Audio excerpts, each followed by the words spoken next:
মই এটি কবিতা আবৃত্তি কৰিম। কবিতাটিৰ নাম হ'ল কম্পুৰ সপোন। কবিজনৰ নাম হ'ল ৰূপকৰ জ্যোতিপ্ৰসাদ আগৰৱালা। মা, মই সপোনতে দেখিলোঁ দুটা পুতৰ পোৱালি আৰু দুজনী নাক জিলিকা, চকু টিলিকা, টিলিকা টিলিকা, পিলিকা পিলিকা যখিনী ছোৱালী। এটা কলা, এটা বগা, নাঙুত পিঙুত ভূত, কথা পাতে টাকুত টাকুত কুট।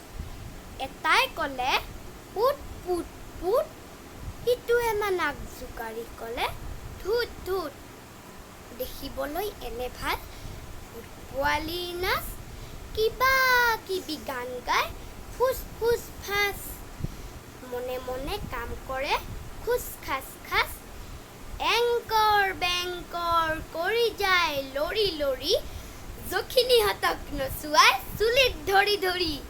যখিনীহঁতে নেপেলালে একেলগে ভৰি, চৰ খোৱা যখিনীয়ে নাচে কঁকাল ভাঙি। খটক খটক খটক কৰি ভূত পোৱালি জাপ মাৰি ভেঙুৰা ভেঙুৰি কৈ নাচে ঠেংটো দাঙি দাঙি। মা, তই যে কওঁ ভূতে বোলে ল'ৰা ধৰি খায়, ক'তা মোক দেখোন। মা, তই যে কওঁ ভূতে বোলে ল'ৰা ধৰি খায়, পুখুৰীলৈ নি বোলে ভৰি দুখন ওপৰ কৰি মূৰটো গুজি গুজি এহাত বোকাত সোমাই, ক'তা মা, মোক দেখোন সিহঁত দুটাই একোকেই কৰা নাই। ভয় কৰা ল'ৰাখেমা ভূতে ধৰি কিলায়।